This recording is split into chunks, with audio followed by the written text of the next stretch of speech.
Pues muy buenos días. Estamos en el cierre de legislatura, de la 65 legislatura en esta sesión, bueno, en este periodo de sesiones.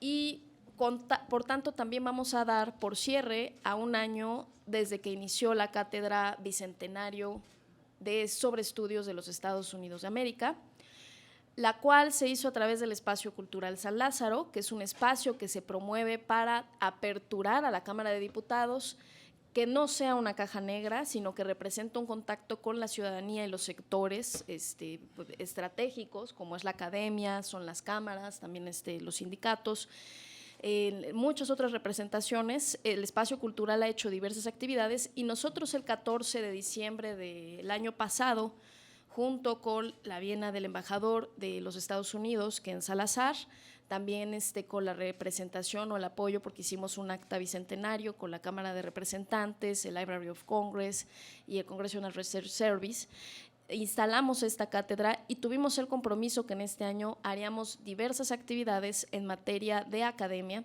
de manera que pudiéramos concientizar con diversas materias a las y los legisladores y a las personas y a la ciudadanía en general sobre este vínculo tan estrecho que tenemos entre Estados Unidos y México.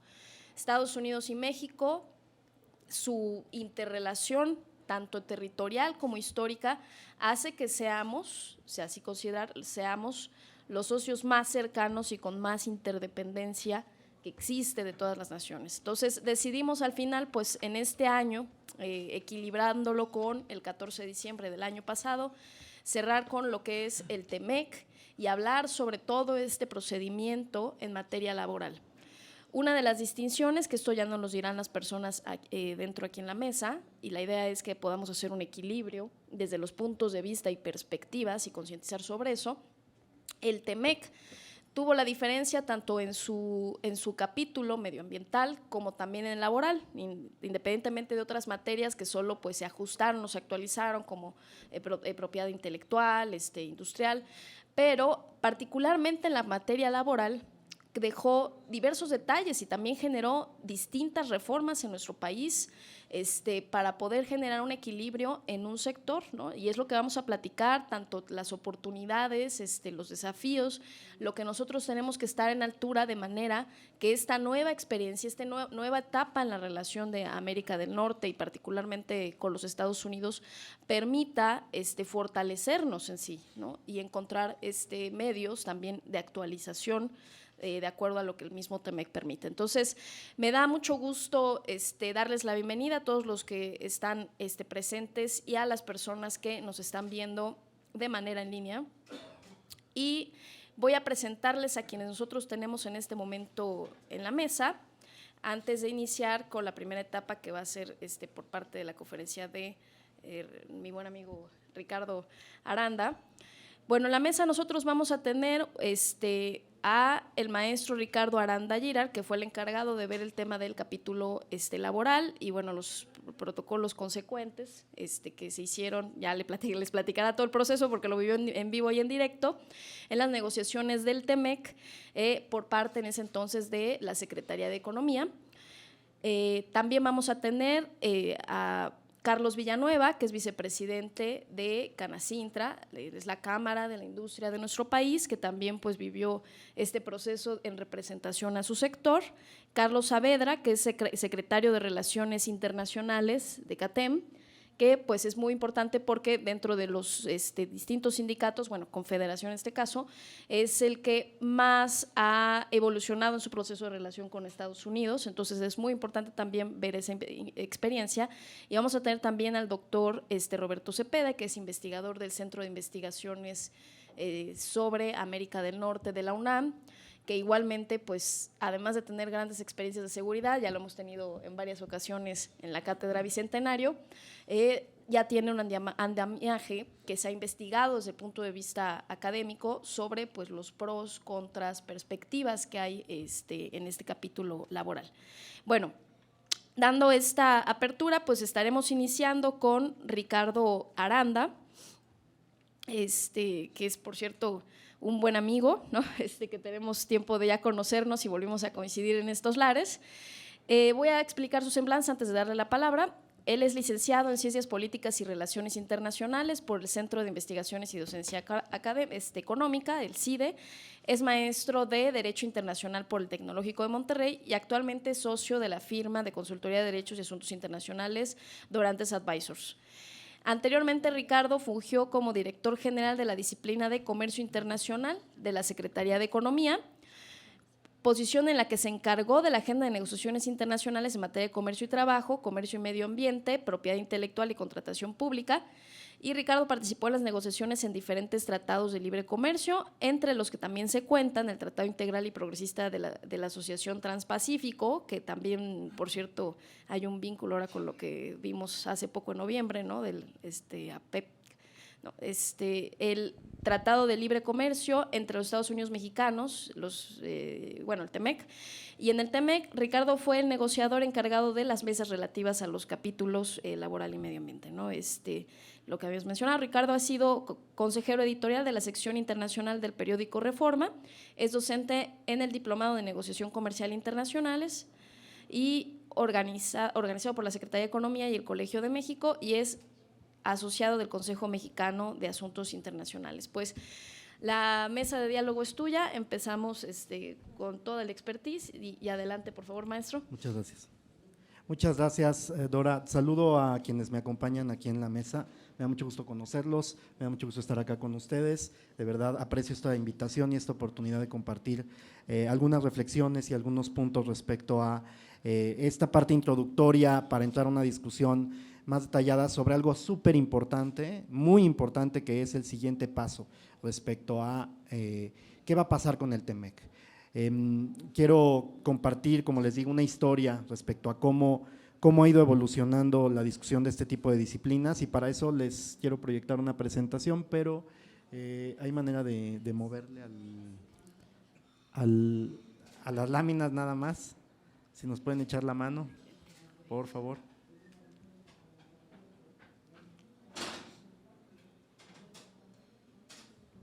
Muchas gracias.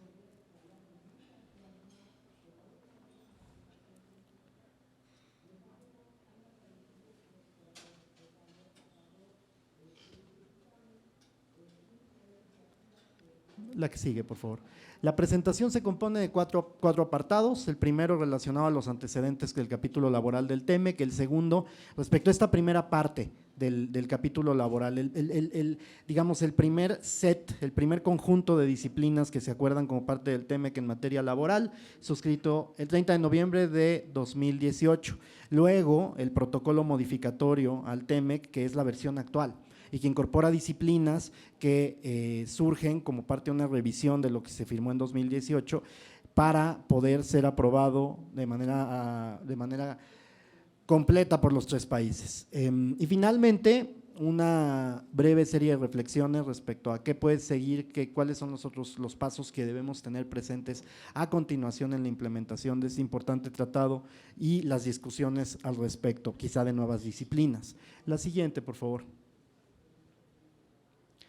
Entonces, primero comenzamos diciendo la pregunta: ¿los aspectos laborales pueden considerarse dentro de las disciplinas comerciales? Y esa ha sido una discusión que hasta hoy puede tener quienes apoyen y quienes digan que no, porque hay quienes dicen estas son disciplinas que van más allá de lo que comprende a las transacciones de los bienes y servicios, pero hay quien dice también estas son disciplinas que si no existiera la regulación del trabajo, pues no podrían existir los intercambios de bienes y servicios, básicamente. Entonces está en la génesis de lo que se comercia entre nuestros países.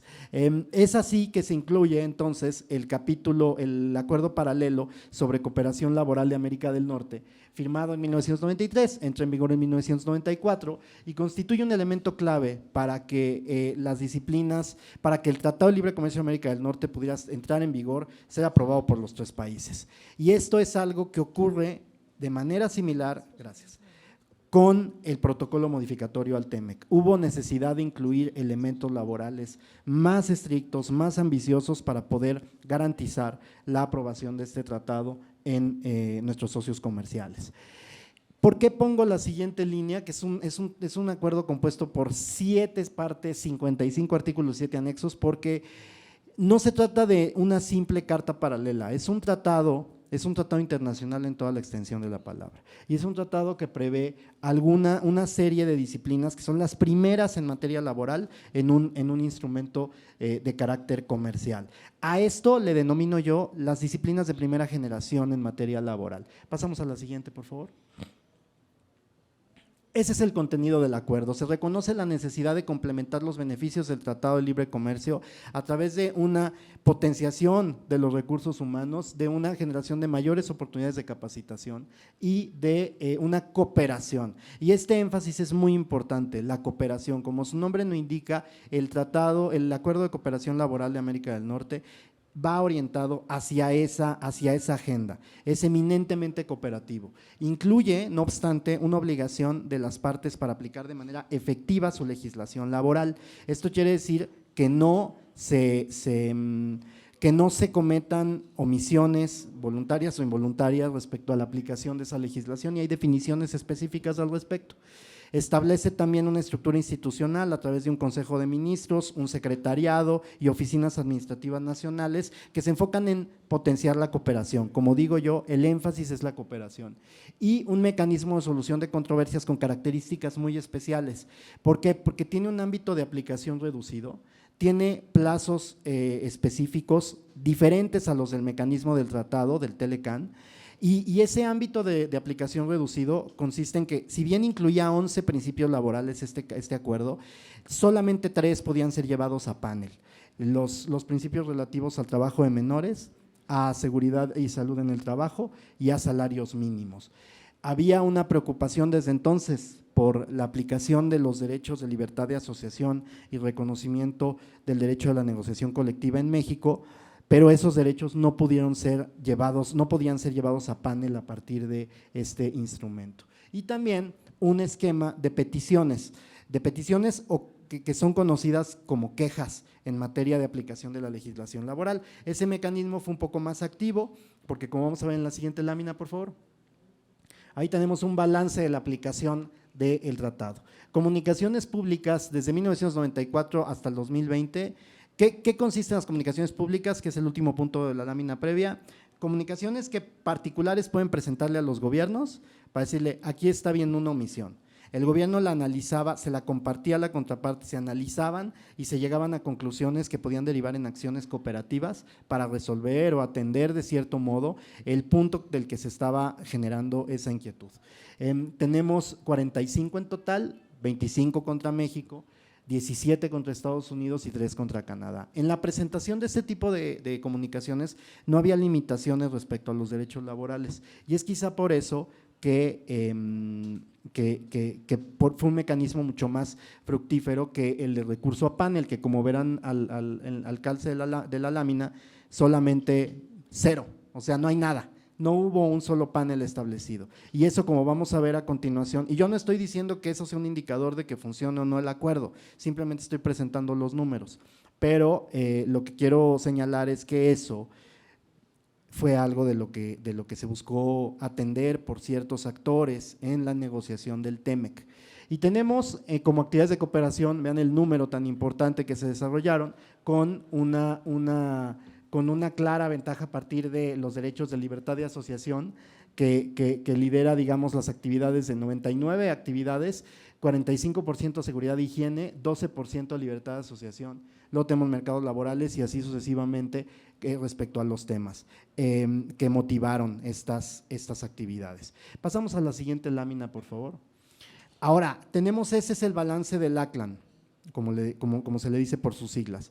El ACLAN entonces fomenta la cooperación, pero a diferencia de su gemelo ambiental, el ACLAN entra en un momento de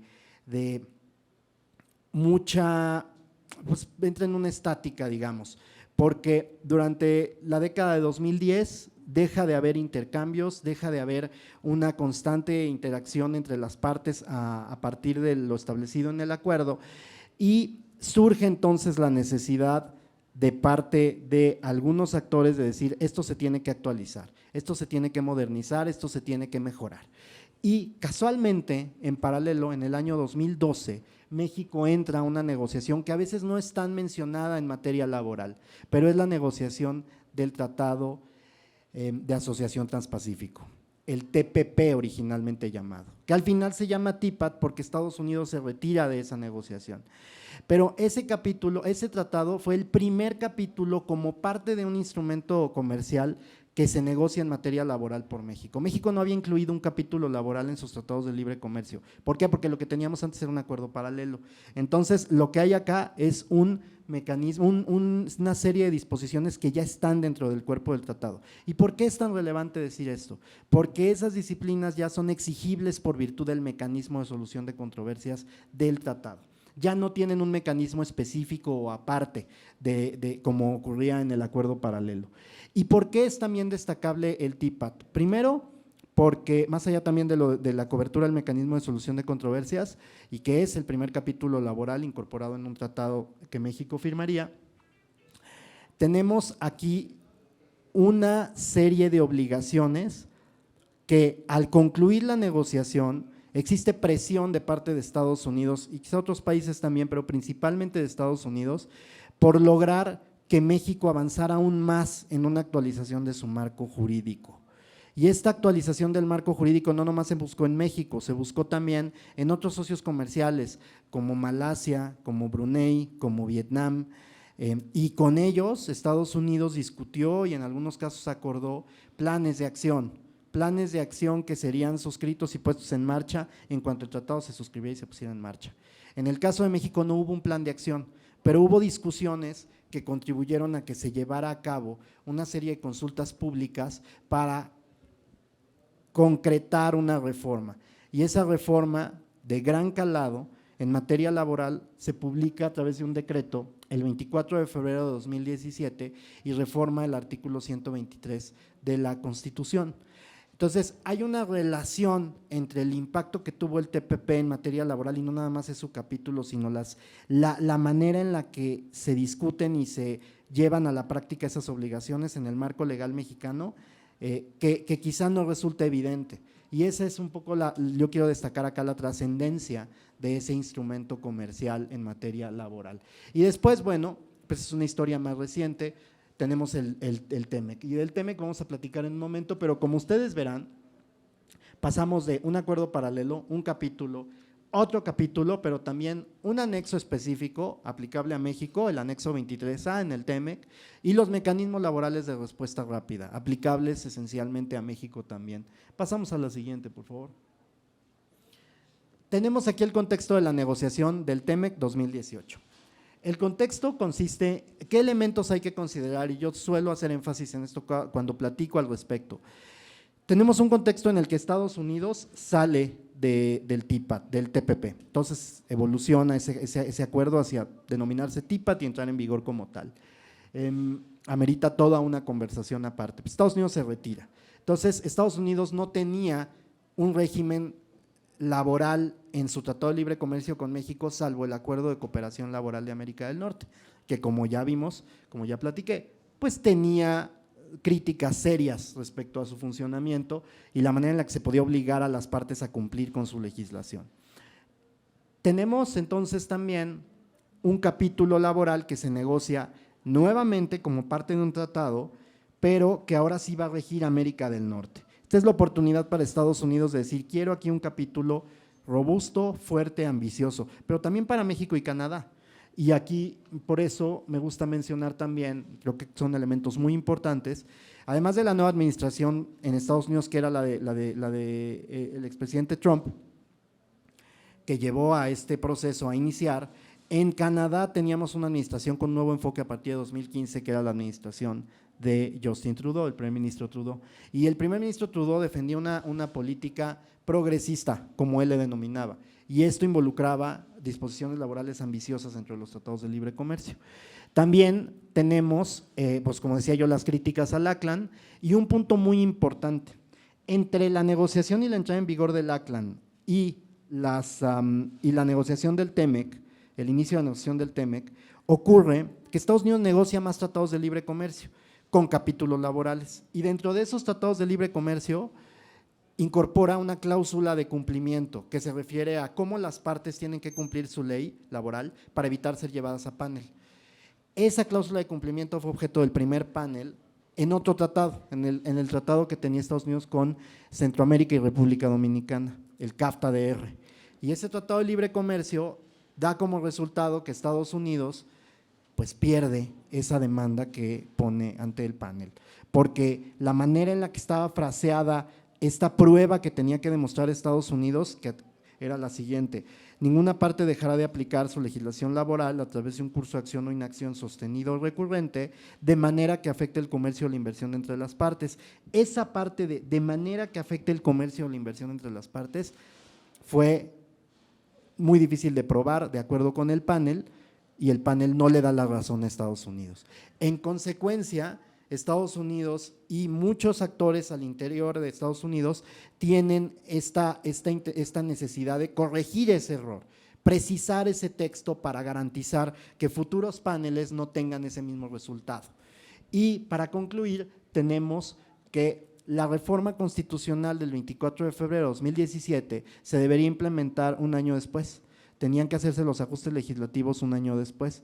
Entró en vigor al día siguiente y un año después debían implementarse las reformas a la Ley Federal del Trabajo, pero eso no había ocurrido para el momento en el que inicia la negociación del TEMEC en agosto de 2017. Entonces tenemos una serie de factores que hacen que hacen este proceso muy volátil, que hacen este proceso muy el foco de atención de muchísimas personas dentro y fuera de México. La siguiente, por favor.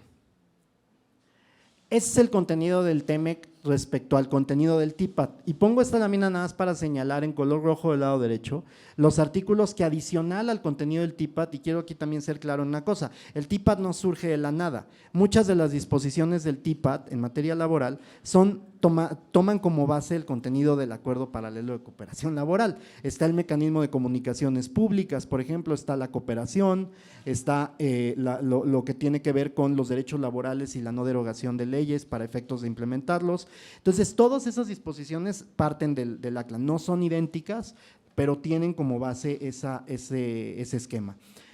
Pero el TEMEC incluye disposiciones vinculantes en materia de trabajo forzoso u obligatorio para prohibir las importaciones de productos elaborados con esas características, violencia contra los trabajadores, y esa es una propuesta que no venía del TIPAD y surge durante la negociación del tratado. Trabajadores migrantes, que sí viene como una obligación a cumplir un derecho que se debe garantizar, los derechos de los trabajadores migrantes desde el Acuerdo de Cooperación Laboral, pero se incluye ahí, eso fue precisamente a petición de nuestro país. Y discriminación en el centro de trabajo como resultado del interés de Canadá por garantizar que hubiera una igualdad garantizada en las personas en sus centros de trabajo. Y como parte de esta primera versión del TEMEC se incluye el anexo 23A, el cual tiene estas obligaciones que lo que hacen es, y por eso mencionaba la reforma constitucional de 2017, indicar de qué manera se tiene que implementar esa reforma. El hecho de que México se retrasara en la aplicación nacional de esa reforma llevó a que hubiera la posibilidad de que nuestros socios nos dijeran: oye, pues vamos a platicar cómo es que debes implementar tu Ley Federal del Trabajo para garantizar que se cumpla la reforma constitucional 24 de febrero de 2017. Eso es algo que desde mi punto de vista pues se pudo haber evitado si hubiéramos implementado de manera oportuna la constitucional, pero igual existen factores políticos quizá involucrados que hicieron que eso resultara complicado. En todo caso, eso es el anexo 23A y ese es el contenido del TEMEC 2018. Adelante, por favor, la que sigue. Esta es la que yo llamo la segunda generación de disciplinas laborales. Como les decía, se incorporan los 4 derechos laborales fundamentales de la Declaración de 1998 de la OIT, que no existía cuando el paralelo del Telecan laboral se suscribió: obligaciones relativas a trabajadores migrantes, violencia contra los trabajadores y discriminación en el empleo, obligaciones relativas a la prohibición de importaciones de trabajo forzoso y elementos adicionales que como en el caso del asunto sobre Guatemala, llevaron a Estados Unidos a presentar aclaraciones con notas al pie en esta cláusula de cumplimiento sobre ninguna parte dejará de aplicar, su legislación laboral de manera efectiva a través de un curso de acción o inacción que les acabo de mencionar. Todas esas definiciones se incluyeron ahí, todos esos elementos se incluyeron para garantizar un balance y una aceptación del contenido del capítulo por parte de actores en nuestros comerciales y también en México. Entonces, eso ocurre, sin embargo, hay negociación, hay elecciones en Estados Unidos en el momento en el que esto estaba ocurriendo y hay una presencia muy fuerte demócrata ya en el Congreso de Estados Unidos que lleva a una discusión sobre posibles modificaciones a ese contenido inicial del TEMEC, del capítulo laboral. Pasamos a la siguiente, por favor. Y es así que en 2019 tenemos la tercera generación de disposiciones laborales en los tratados. Es así como yo la he denominado por el alcance y las características y lo ambicioso y lo exigible que podrían resultar estas disciplinas para efectos de la aplicación de la legislación laboral en los países. Tenemos ajustes al estándar de cumplimiento. El estándar de cumplimiento tan mencionado en mi presentación se refiere a esta cláusula que viene desde el caso de Guatemala, su discusión, y si es efectiva o no, y lo que ocurre acá es que básicamente se pide que se incluya una aclaración que diga, para efectos de los paneles en materia laboral, todo panel asumirá que una violación a la legislación laboral afecta el comercio o la inversión entre las partes, salvo que la parte demandada demuestre lo contrario, lo que implica que la carga de la prueba se revierte. Y ahora el demandante no es quien tiene que probarlo, sino el demandado. Y eso pues puede ser complicado. La verdad es que eso puede ser, digamos que facilita las cosas para llegar a este tipo de casos. Hasta hoy no ha habido un solo caso a la luz de esas disposiciones, pero no por eso debe quitarse la mira sobre este asunto. Tenemos modificaciones a las obligaciones sobre trabajo forzoso y violencia contra los trabajadores, porque la de violencia contra los trabajadores obedecía a que se incluyó un lenguaje originalmente que parecía que se consideraba un umbral respecto a qué tanto se podía considerar como violencia o no contra los trabajadores, cuando la violencia en sí es inaceptable. Entonces, ese lenguaje que podía haberse malinterpretado en ese sentido se sustituye y respecto al trabajo forzoso se hace más dura la obligación para que los países adopten medidas para prohibir la importación de este tipo de productos. Se ajusta el procedimiento de consultas y se incluye el mecanismo laboral de respuesta rápida. Pasamos a la siguiente para platicarles un poquito sobre el mecanismo laboral de respuesta rápida, ya casi vamos a terminar. Es un procedimiento sin precedentes en los tratados de libre comercio, porque es un procedimiento adicional al panel general del tratado, es decir, por eso es que les decía que no ha habido un solo panel en materia laboral respecto a la cláusula de cumplimiento referida previamente, pero sí sobre el mecanismo laboral de respuesta rápida.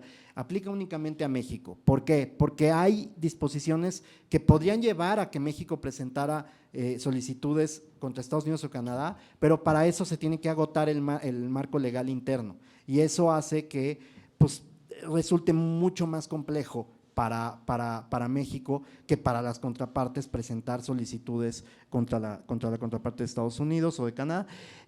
Las alternativas cubiertas al mecanismo, es decir, se ha hecho un árbol de qué tantos escenarios puede haber a partir de lo que disponen el mecanismo en plazos, en etapas, en acciones y decisiones de las partes involucradas. Y a partir de eso se concluye que hay 14 escenarios, desde que la parte dice no lo voy a revisar y la otra dice ok, no lo revisamos, hasta llegar a un panel en donde hay sanciones y se tiene que revisar si las sanciones son aplicadas de manera efectiva, con un mínimo de 45 días de plazo o con un máximo, y vean, la verdad es que es un plazo muy corto, de 4 meses y 13 días, 133 días, de acuerdo con lo que dispone el mecanismo. Tenemos también la posibilidad de que haya verificaciones de parte de un panel en las instalaciones referidas. Esto también es algo muy novedoso de este mecanismo. Se prevé la suspensión de la liquidación de cuentas aduaneras, que consiste en que el Departamento del Tesoro de Estados Unidos no va a devolver a los exportadores de los productos el dinero que resulta de los beneficios arancelarios a los que son acreedores por el tratado hasta en tanto se resuelva el caso. Y los derechos cubiertos son dos: libertad de asociación y derecho a la negociación colectiva. Además, los sectores están limitados a sectores esencialmente manufactureros industriales. No hay agropecuario involucrado en este mecanismo, pero eso no quiere decir que en el futuro no lo vaya a haber, y por eso quiero yo, ya para casi concluir, referirme a ese punto. Pasamos a la siguiente. Tenemos muy rápidamente, ahí está el balance de las solicitudes presentadas hasta hoy, son 18, en las cuales vean el incremento que ha habido con el paso de los años. En 2021, 2, en 2022, 4 y en 2023, 12, de las cuales una ha llegado a instancia de panel, el de Grupo México. 2 han sido presentadas por Estados Unidos a partir de su propia investigación, porque estas solicitudes pueden ser realizadas por particulares, al gobierno de Estados Unidos, quien analiza y decide si procede, o por el gobierno de Estados Unidos, que estudia un caso y dice aquí hay un problema, presenta una solicitud. Solamente 2. Quiere decir que los actores que presentan estas solicitudes están siendo muy activos. Entonces, eso es un punto muy importante. 3 nada más no se refieren al sector automotriz o de autopartes. Y una ha resultado en, pues digo, quizá está mal dicho de ese modo, pero una empresa objeto de una solicitud de revisión ha concluido sus actividades, ha cerrado sus operaciones, y eso es algo preocupante en nuestro país a partir de este mecanismo. No es una oleada de casos como se preveía, como se decía en 2020 que entró en vigor el tratado, pero no es menor. Para un instrumento de este tamaño, los plazos que prevé y el riesgo que implica no es menor. Entonces, este es un foco de atención muy importante para los diferentes actores en el sector productivo mexicano. La siguiente, por favor. Tenemos también, y es que esto es una parte que yo no quiero obviar, la prohibición de importación de mercancías elaboradas con trabajo forzoso. Estados Unidos ya tenía una medida en vigor para implementar esto, y es que se prohíbe la importación de estas mercancías de la fuente que sea, siempre que cumpla con la característica de estar elaborada por trabajo forzoso u obligatorio. Estados Unidos implementa esta medida a partir de la sección 307 de su Tariff Act de 1930, en donde México tiene una identificación activa respecto al sector tomatero en el norte del país, y 2 respecto a trabajo en reclusorios, parece que ambas en Tamaulipas. Estas no han resultado en imposición de sanciones comerciales, más allá de restricciones a la importación de productos de diferentes países, pero Estados Unidos no se ha quedado ahí. Recientemente adoptó una nueva medida para combatir el trabajo forzoso en China, para combatir el trabajo forzoso uigur en la provincia de Xinjiang. Y esta medida es aún más ambiciosa que la que les estoy mostrando acá. La medida que les estoy mostrando prevé un plazo de consultas, prevé que la parte señalada demuestre que no hay un trabajo forzoso involucrado, pero esta nueva medida de Estados Unidos ya presume que todos los bienes que se originen en la región específica de Xinjiang en China están elaborados con trabajo forzoso, lo que hace que no puedan acceder a su país, lo que a su vez genera la posibilidad de que algunas empresas se establezcan en otras latitudes para evadir ese cuestionamiento por el origen. Y entonces ese es un punto muy importante de atención que se debe tener en la mira. Pasamos a la siguiente, y aquí nada más referirles lo que México ha hecho. México este año, el 17 de febrero, publica un decreto por el cual anuncia que hay mercancías que serán reguladas por la Secretaría de Trabajo y Previsión Social, y luego publica una guía en mayo, a la entrada en vigor del decreto, en donde se establece el mecanismo que se va a seguir para que México también identifique productos elaborados con trabajo forzoso y por consecuencia se prohíba su importación. Estas son medidas que hasta el día de hoy, entiendo, no ha habido señalamientos, no ha habido identificaciones específicas, pero pueden no tardar en ser el resultado de peticiones, y estas peticiones también se pueden presentar por actores ajenos al sector, en tanto hay evidencia de que existe trabajo forzoso involucrado. También estas medidas prevén una colaboración de México con su contraparte de Estados Unidos o de Canadá o de otro país respecto a la identificación de trabajo forzoso, para que México adopte medidas similares y ya ya sí se pueda evitar la obligación de hacer una investigación a detalle y se pueda apoyarse en la investigación que realizan otros países. Pasamos a la siguiente. Y ya para concluir, pues quiero nada más señalar aquí que para quienes lleguen a tener duda, pues los compromisos laborales en los tratados de libre comercio llegaron para quedarse, definitivamente llegaron para quedarse. Las disciplinas, además de que llegaron para quedarse, no son estáticas. ¿Qué quiere decir esto? Que hay que poner el ojo en disposiciones como las que estoy aquí transcribiendo. La primera, el mecanismo laboral de respuesta rápida prevé que si hay un panel por virtud del capítulo sobre solución de controversias del tratado que resulta en una sanción para un sector diferente a los cubiertos en el mecanismo, puede ser ese sector objeto de señalamientos en el mecanismo laboral. Es decir, por ejemplo, agropecuario, como les decía, si hay un panel bajo el capítulo 31 del TEMEC que resulte en la determinación de que hay una violación, durante 2 años a partir de la determinación, cualquiera de las partes puede señalar empresas de ese sector en el país identificado, aunque no esté cubierto originalmente por el mecanismo. Es importante. Y luego, cada año está la obligación de que los países del TEMEC revisen los sectores cubiertos, definidos como prioritarios en el mecanismo laboral de respuesta rápida. Y estos sectores todavía no han sido objeto de una ampliación, pero existe el riesgo de que ello ocurra. Y eso me lleva al último punto. El artículo 37.4 del TEMEC prevé una revisión conjunta al cabo de 6 años de la vigencia del tratado. O el tratado perderá su vigencia a los 16 años tras haber entrado en vigor.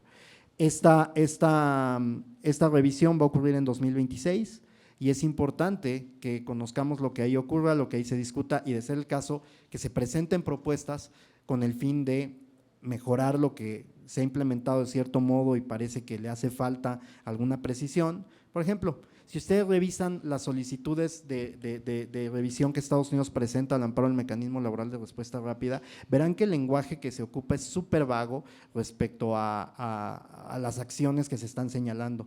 Se refieren a las acciones que ocurrieron respecto a la denegación de derechos en tal instalación de tal planta y que coartan la libertad de asociación y que involucran a estos actores.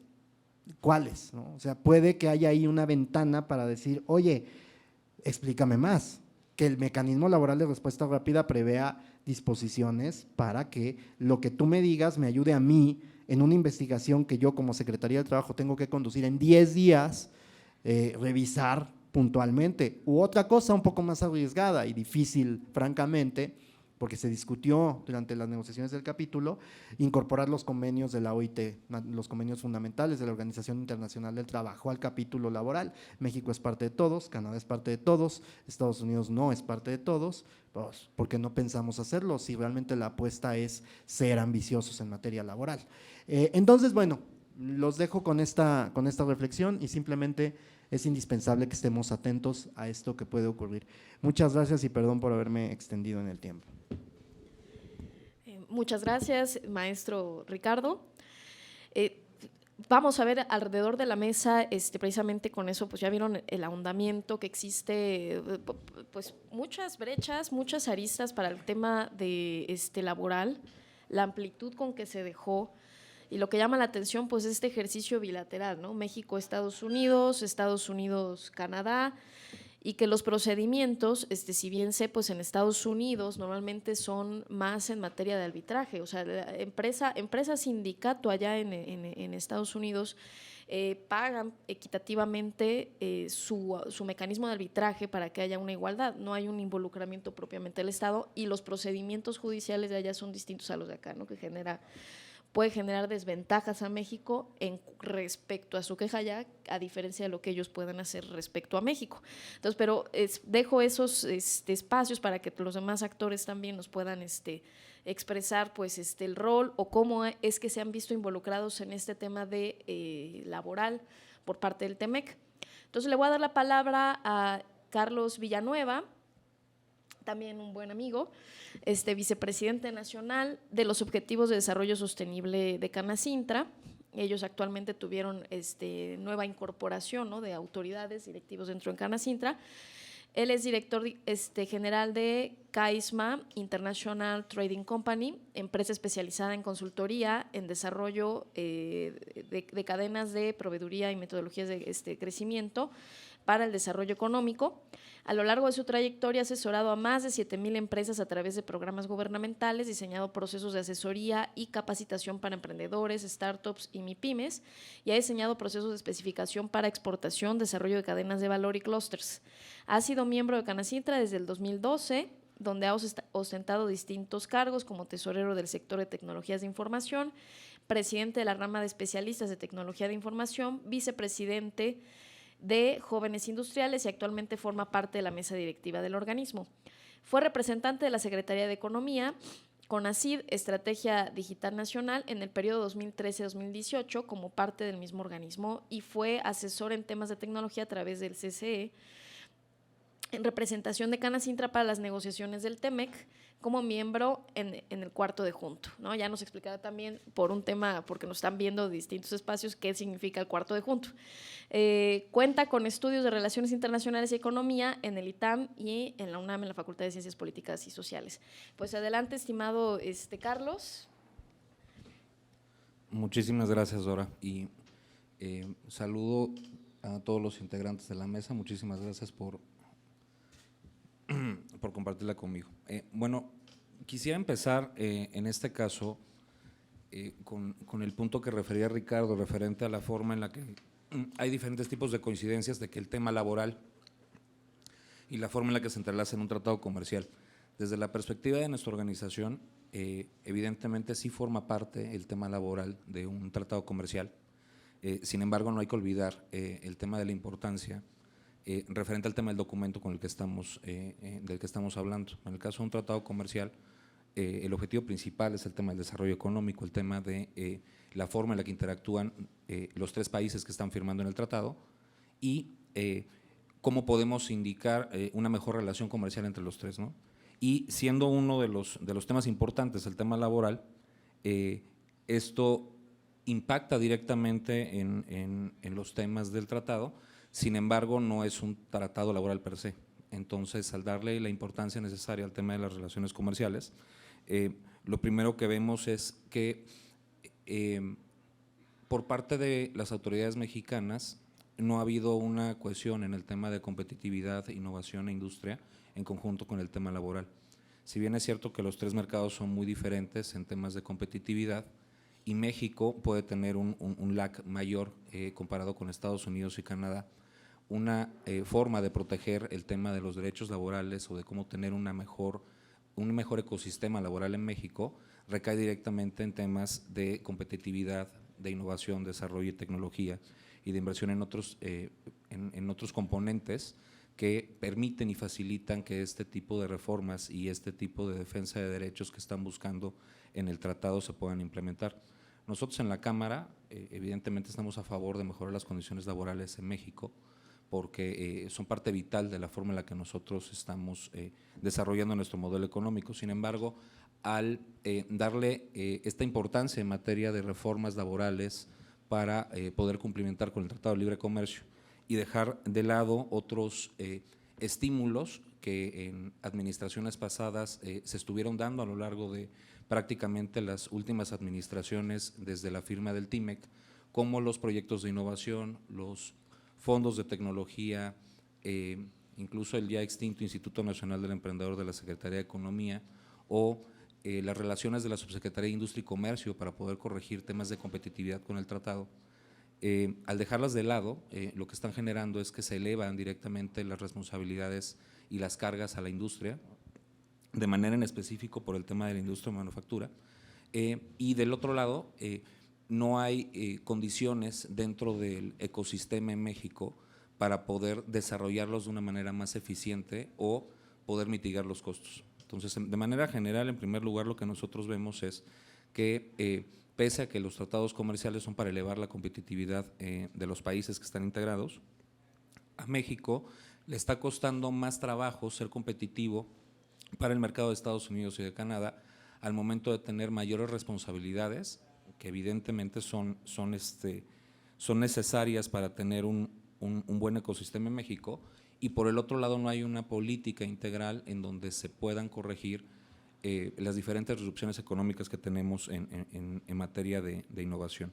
Por dar un ejemplo, en el tema de la industria de manufactura del sector automotriz, ahora que estamos viendo una transferencia sectorial entre el sector automotriz y electromovilidad, el hecho de estar involucrados en esta cadena que es tan importante con los Estados Unidos, nos está restando muchísima competitividad en materia de costos, y es uno de los objetivos que en algún momento el presidente Trump, cuando empezó la negociación, indicó que era la transferencia de centros de trabajo y de trabajos en el sector automotriz a Estados Unidos, pues en efecto ha estado afectando directamente a la industria, ya que mucho del trabajo que estábamos haciendo en manufactura de autopartes recaía más en el desarrollo de mano de obra calificada de alto nivel aquí en México, en lugar de procesos de automatización y robotización. Sobre todo estoy hablando directamente con las pequeñas empresas que están involucradas en esta cadena de proveeduría y que con base en esto están teniendo mayores complicaciones para seguir integradas dentro de estos sectores. Otro dato que les podemos dar es en el tema de capacitación especializada. Gracias a todas estas nuevas reformas y la forma en la que se interpretan desde el marco jurídico y la implementación con México, hemos tenido que recurrir a diferentes mecanismos para poder preservar ese componente en materia de competitividad de México referente a la mano de obra calificada en ciertos sectores de manufactura. Y debido a esto, hemos tenido que incrementar los costos dentro de las pymes para poder continuar con este tipo de procesos, y no se ha identificado también la forma en la que podemos medir cuál es el cumplimiento entre las pequeñas empresas que están integradas en estas cadenas y las empresas globales o transnacionales que están produciendo en México, pero que son parte de los mercados de Estados Unidos y de Canadá de forma original, y la forma en la que ellos los están cumplimentando. El segundo punto que quiero abordar es el tema de las disrupciones económicas que se están solventando con esto. Al momento de empezar a atender mucho más el tema laboral, evidentemente se encontró y se identificó que había muchas empresas dentro de las cadenas de proveeduría que no estaban cumpliendo directamente con los requisitos del marco legal o que estaban evadiendo a través de un tema de un mercado gris para poder seguir exportando a los Estados Unidos. Gracias a estas reformas hemos podido eliminar estas empresas que estaban trabajando fuera del marco legal para que tengan una oportunidad en el tema de exportaciones a los Estados Unidos, y con ello hemos concentrado con las empresas que sí están cumpliendo, que sí están comprometidas con estos lineamientos, en que puedan aumentar sus capacidades productivas. Me gustaría citar en primera instancia el tema del sector agroindustrial. Como ustedes saben, el estado de Michoacán es uno de los principales productores en materia de frescos de exportaciones a Estados Unidos.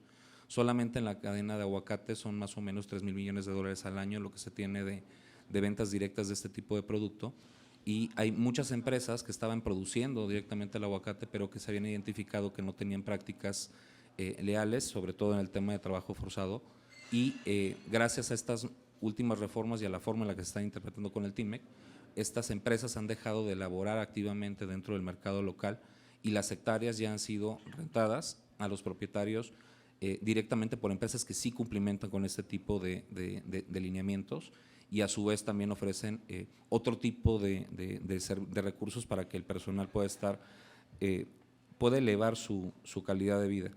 Esto es sobre todo a través de temas de capacitación y de sensibilización referente a muchos temas sociales que en la parte baja de la sociedad, sobre todo en el sector primario, suceden referente al tema de violencia, por ejemplo, en contra de las mujeres, o de algunos elementos en los cuales, gracias a estas capacitaciones, ha podido bajar la tasa de incidencia en ciertas empresas del sector primario. Otro punto que tenemos de la mano y que también es parte de los resultados que ha tenido esta serie de reformas laborales en México es en la región maquiladora del norte del país. El grosso de la región maquiladora, que está interconectado con el tema de maquinados en el sector textil y en algunos componentes del sector automotriz, desde hace ya varios años trae un déficit en mano de obra calificada, y este déficit, en el momento en el que vemos esta pérdida de competitividad, ha sido por un tema, en primer lugar, de la diferenciación de salarios que había entre Estados Unidos y México. Al momento de aumentar los salarios en el país, esta brecha se reduce y muchas personas que estaban dentro del mercado mexicano eligen directamente emplearse en la zona fronteriza del lado de Estados Unidos. Y esto ha provocado muchísimo el tema de migración de mano de obra calificada de otros estados hacia la frontera norte, pero perdemos directamente en un tema de costeo parte de la competitividad que regularmente estaba identificada dentro de la zona fronteriza del país. Debido a ello, nos ha derivado en otro tipo de factores que también nos han afectado en la región maquiladora, como es el ejemplo también de la migración que ha habido de Sudamérica y del centro hacia los Estados Unidos, y al momento de agarrarlos como un tema de paso, pues ha generado que dentro de la región maquiladora del norte del país haya muchísimas personas de nacionalidad centroamericana o sudamericana esperando pasar a los Estados Unidos, que están generando un problema de condiciones sociales importante. Nosotros, como Cámara Industrial en la región norte, hemos diseñado diferentes programas de capacitación por la falta de mano de obra para capacitar a los migrantes y que con ello podamos directamente contratarlos en el mercado laboral en la franja. Sin embargo, dentro de las últimas reformas laborales también, nosotros no tenemos condiciones, sobre todo con el tema de las pymes, para poder identificar cómo esta mano de obra calificada la vamos a equiparar con el mínimo componente que te pide dentro del Tratado de Libre Comercio para poder tener esta exención arancelaria entre el 40 y el 45% por el tema de salario mínimo en el momento en el que se conforma. Evidentemente no soy experto en el tema de la negociación laboral como lo es Ricardo, pero hasta, según recuerdo, en el Tratado de Libre Comercio se indicaba que tenías un precio mínimo por hora de $16 para poder indicar que el componente nacional fuera del 40 al 45, ¿no? Sí, y se incorporaban ciertas actividades para llegar a ese monto. Sí, tenías que tener $16 la hora en cierto tipo de actividades dentro de la planta, que se amplió y sí se negoció cuidadosamente. Eso es parte del apartado de reglas de origen del tratado, no es parte del capítulo laboral propiamente. Y es una muestra más de cómo esta intención de robustecer la protección laboral en México, ya sea a través de disciplinas que garanticen la libertad de asociación o el reconocimiento efectivo del derecho a la negociación colectiva, en este caso la mejora salarial, se impulsaron a través de diferentes apartados del tratado. Entonces, sí, $16 la hora en un número específico en varias actividades que incluyen también desarrollo de tecnología, etcétera, que podía garantizar que las empresas tuvieran el beneficio de esa reducción arancelaria, ¿no? Era el 40%. Sí, 40%. Sí, correcto. Entonces, en función de lo que ya atinadamente me ayudó a explicar Ricardo, dentro de la zona fronteriza hemos tenido muchísimas complicaciones para poder cumplimentar con esto, ya que mucho del gap que tenemos por falta de mercado laboral en la zona recae directamente en áreas especializadas dentro de la zona manufacturera. Entonces, esto se los explico con el objeto de entender que si bien la parte de todas estas reformas laborales de este capítulo laboral que viene en el TIME, que es de alta importancia para México y para una relación comercial, también el hecho de estarlo implementando de manera parcial o sin una visión holística de todos los otros componentes que se integran directamente de la reforma laboral, en lugar de darnos mayor competitividad, nos restringe muchas veces en la forma en la que podemos generar escalamiento productivo en el país, siendo eso uno de los principales objetivos de un tratado, ¿no? Que más pymes puedan estar, más empresas puedan estar incorporadas directamente al tratado comercial, y en función de eso las que ya están incorporadas que puedan tener un escalamiento y que podamos pasar de empresas micro pequeñas a empresas medianas y grandes, ¿no? Y esto nos está limitando, sobre todo en tiempo, la forma en la que se pueden adecuar un mayor número de empresas al nuevo cumplimiento de estas normas. El tercer punto que quisiera tocar es el tema de las obligaciones de cumplimiento a las empresas mexicanas. Con las últimas regulaciones referente a temas laborales, pues hemos identificado muchas disrupciones referente a la forma de implementarlos, ¿no? Uno de los ejemplos claros en lo que ya han citado por el tema de las diferencias del marco jurídico, muchas empresas transnacionales que tienen actividades aquí en México en el tema de cumplimiento, por ejemplo, del caso de violencia de género o de salud mental de los trabajadores, al momento en el que ponen lo que la ley mexicana les indica, que son líneas de asistencia, asesoría referente al tema del tema de violencia al interior de las organizaciones y cuáles son los métodos para poder escalar directamente a nivel directivo los casos de violencia identificados o de salud mental de los trabajadores. La forma en la que se integran en las empresas globales son a través de los estándares que tienen en su país de origen. Sobre todo nos ha pasado con empresas de origen de capital en Estados Unidos, en donde al momento en el que lo pasan dentro de la estructura corporativa, incluso bajo contrato, les indican que eso se va a resolver directamente desde el corporativo global. Entonces, en lugar de tener un caso precedente en México, que se pueda directamente escalar con los directivos en México y llevarlo con las autoridades mexicanas, ellos lo escalan directamente a través de un grosor global, lo llevan directamente a Estados Unidos y en Estados Unidos, al no tener condiciones de evaluación con base en el tema de trabajo, porque tienen una diferente estructura con base en México que en los Estados Unidos, el grosso de estas denuncias se quedan como solamente en la parte de una falta administrativa o de un número más en los números de los grandes corporativos, y eso es algo que nos ocupa muchísimo para poder resolverlo, ya que ya cuando lo ves con las empresas mexicanas que sí tienen este tipo de mecanismos o con las empresas pymes, pues estos estándares te causan costos adicionales para poder tener este tipo de insumos aquí en México y cumplir con la regulación mexicana, que los corporativos globales no lo están atendiendo. Sobre todo esto ha sucedido en temas de casos de estrés, ansiedad, salud mental, de la forma en la que se extienden después los horarios de trabajo, sobre todo en el sector de industria, y no hemos identificado la forma en la que los corporativos transnacionales están haciendo atento caso a lo que están pidiendo las autoridades mexicanas por esta forma de evasión. A su vez también traemos un tema que también atinadamente revisó Ricardo. Ahora con el fenómeno del nearshoring y con todas las empresas que se están tratando de relocalizar aquí en México, tenemos mucho interés por parte de empresas asiáticas en empezar a producir directamente aquí en México. Sin embargo, debido a temas de competitividad en la parte industrial, muchos de los componentes se están importando directamente al país de origen, y esto nos pasa muchísimo con China.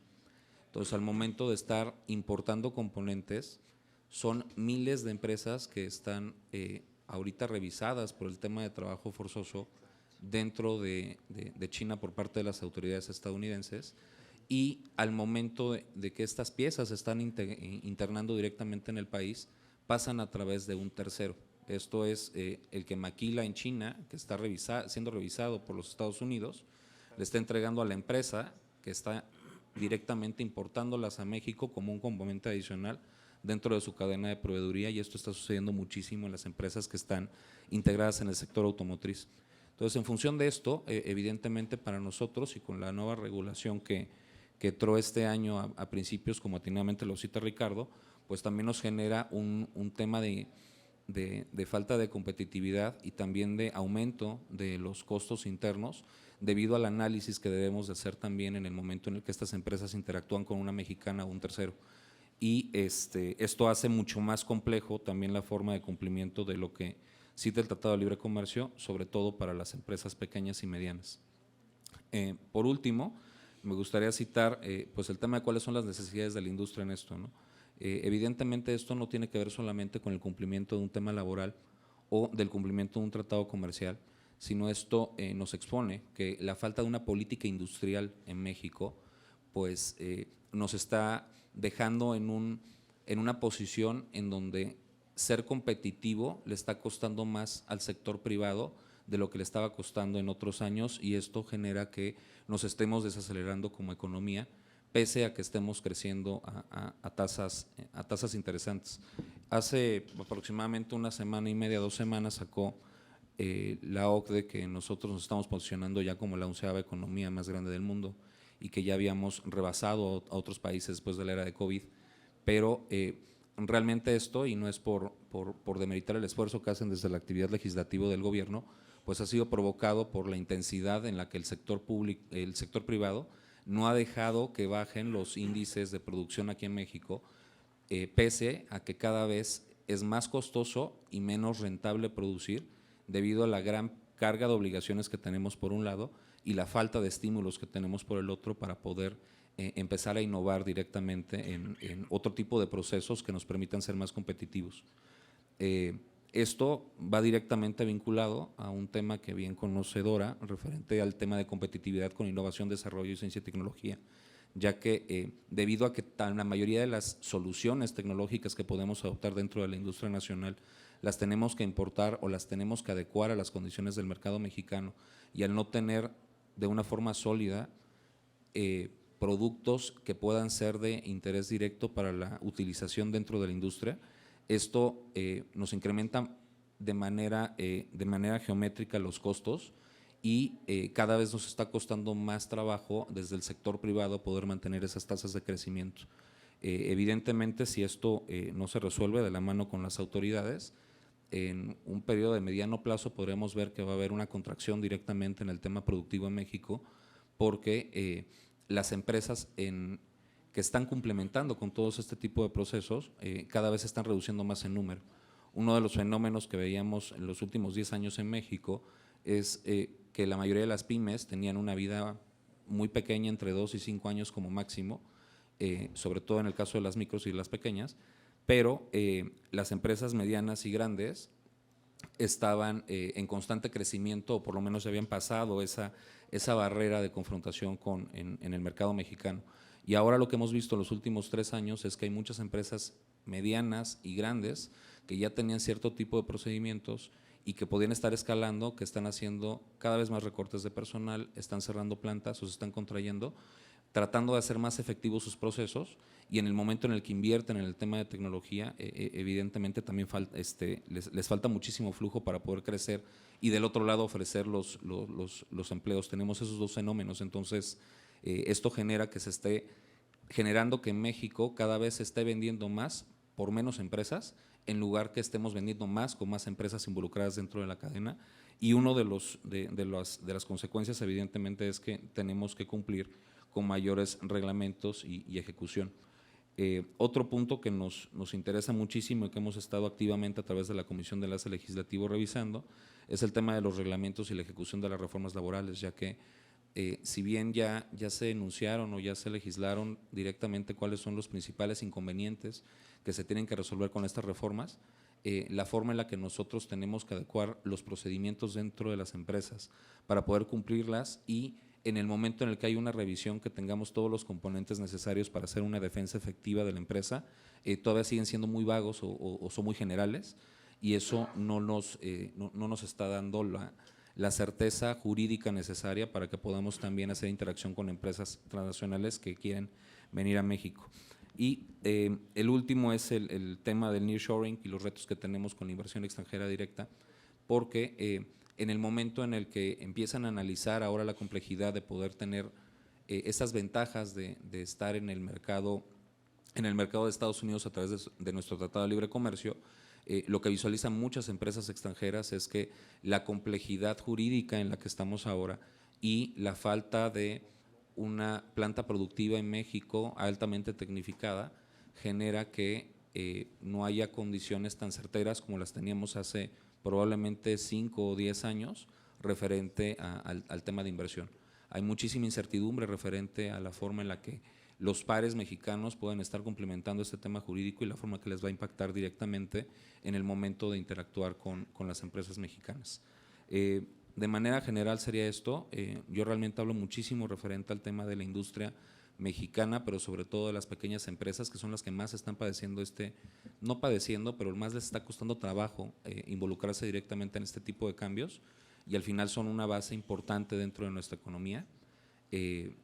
Es debido a ello que el vínculo que tenemos directamente tanto con el Poder Legislativo como con las autoridades del Poder Ejecutivo es constante en nuestra Cámara, ya que vemos que todo esto puede tener una buena solución siempre que tengamos un diálogo franco. Sin embargo, en este momento la industria está generando un esfuerzo adicional por mantenerlo, y el diálogo lo tenemos que hacer todavía más abundante o más constante. Muchísimas gracias. Muchas gracias, Carlos, por todas estas observaciones. Pues tenemos un efecto se requiere ciertas condiciones o ecosistema, a veces se pierden los detalles, ¿no? La velocidad de los tiempos y las necesidades ha provocado que tengamos un efecto inercial más que un efecto de consenso, de acuerdo, que permita prosperar, ¿no? De manera equitativa. De hecho, bueno, parte de los temas laborales, estos procesos que sucedieron con el TEMEC, que ya nos hablará también Carlos Saavedra, pues la reforma del 2019 que se hace a la Ley Federal del Trabajo, más allá de quizá condiciones internas, pues se da por un ecosistema externo de estar bueno, no podemos decir que en igualdad de condiciones, ¿no? Pero eran las condiciones mínimas para poder consolidar el acuerdo del TEMEC, ¿no? Por tanto, todos estos factores que nosotros estamos viendo que van a velocidad y como también menciona tanto Carlos como Ricardo, hay cosas que pueden suceder, ¿no? O sea, los elementos están ahí, pueden suceder y pueden escalar los conflictos o los factores económicos. Entonces, es muy importante que demos observancia a eso y pues en caso particular de José Carlos Saavedra Jaramillo, que es la siguiente persona en participar, quien forma parte, él es de CATEM, sí, ya bueno, ahorita ya les había mencionado su cargo, él está propiamente en las relaciones, y CATEM particularmente ha ido creciendo con los años y sobre todo con los años se ha ido involucrando cada vez más con América del Norte. También recuerden que es muy importante la cuestión laboral y que pueda haber una homogeneización por la cuestión de los migrantes. Igual en el país de Estados Unidos nosotros tenemos pues el mayor traslado de connacionales, por eso es que tenemos también la red consular más grande del mundo y es algo muy complejo porque cada día estos elementos laborales pues van teniendo una interacción que no hay ser humano que por sí mismo no pueda ser capaz, ¿no? de tomar todos los supuestos y resolverlo, pero como Estado tiene que entenderse y sí hay mucho que ver en eso. Entonces, por eso yo le doy la palabra a José Carlos Saavedra Jaramillo, que da mucho gusto que esté aquí, una buena referencia. Voy a hablar sobre su semblanza. Él tiene licenciatura en Relaciones Internacionales por la Universidad del Valle de México, licenciatura en Ciencias de la Comunicación con especialización en Periodismo por la UNAM y diplomado en Administración Pública por el INAP. En su experiencia profesional ha sido asesor en el Senado de la República del 2009 al 2018, secretario técnico de la Comisión de Relaciones Exteriores y Organismos Internacionales en el 2018, secretario técnico de la Comisión de Radio, Televisión y Cinematografía en el 19 y secretario técnico del Comité Ejecutivo Nacional de CATEM. Actualmente es secretario de Relaciones Internacionales de CATEM, jefe de la oficina de CATEM en Washington, D.C. y colaborador en el Heraldo Radio y columnista en medios impresos. Pues el micrófono es tuyo y adelante, Carlos. Muchas gracias, muchas gracias. Pues bueno, un gusto saludarlos, un placer estar aquí en esta mesa integrándolo con todos ustedes. Muchas gracias. Nuestro secretario general Pedro Aces Barba les mando un saludo a todos y cada uno, también a quienes nos ven en las plataformas. Bueno, aquí me parece muy interesante también compartirles la Confederación Autónoma de Trabajadores y Empleados de México, la CATEM, tiene 1,192 sindicatos en la República Mexicana, 32 federaciones en cada una de las entidades de la República y bueno, con la oficina en Washington, D.C. desde junio de 2022. Es muy importante para nosotros, lo que tú dices es fundamental, porque desde el 2018 la materia laboral es el centro del debate y si no, debería serlo, porque por lo menos sí es el centro de todo lo que está pasando, alrededor de donde todo está girando y lo que comentaba también Carlos, es muy importante. Nuestra perspectiva es que sí, lo laboral sí está directamente relacionado con lo comercial. Quizá no naturalmente en la conversación, pero al final de cuentas todos somos trabajadores o incluso los mismos inversionistas, los empresarios son trabajadores. Y en la CATEM, nuestro secretario general es algo que ha insistido mucho, en la buena relación con los empresarios y con los inversionistas. No en esa buena relación vista como en el pasado, donde llegaban acuerdos, el empresario y el líder sindical, no de ese estilo, porque además ya no se puede. Una buena relación que busque prosperidad para la empresa, prosperidad para los trabajadores y prosperidad para el país, en esa sinergia. Escuchándolos ya, la verdad es que me gustaría empezar desde otro punto. Creo que lo que decía Ricardo es muy importante en cómo al inicio el 2018 es un punto central de todo esto que está pasando. Porque además de lo que comentaba Ricardo y Carlos, hay un dato que habla de la influencia de Estados Unidos en la democracia sindical en México.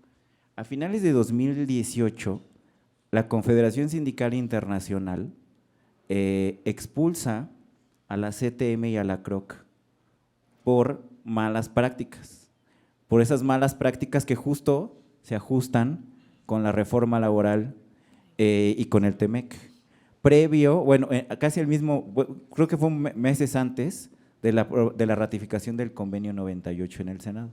Yo recuerdo muy bien, estando en la Comisión de Organismos Internacionales, que buscábamos liberar ese pendiente, ratificar el convenio 98 de la OIT, y pues había una resistencia, la resistencia que hubo por décadas, la resistencia que se destrabó a partir de todo esto que comentas, Ricardo, que es muy importante. Entonces, en finales de 2018 y principios de 2019 sucede todo de lo que empezamos a platicar con más frecuencia ahora, pero que en los próximos años va a cambiar completamente el panorama.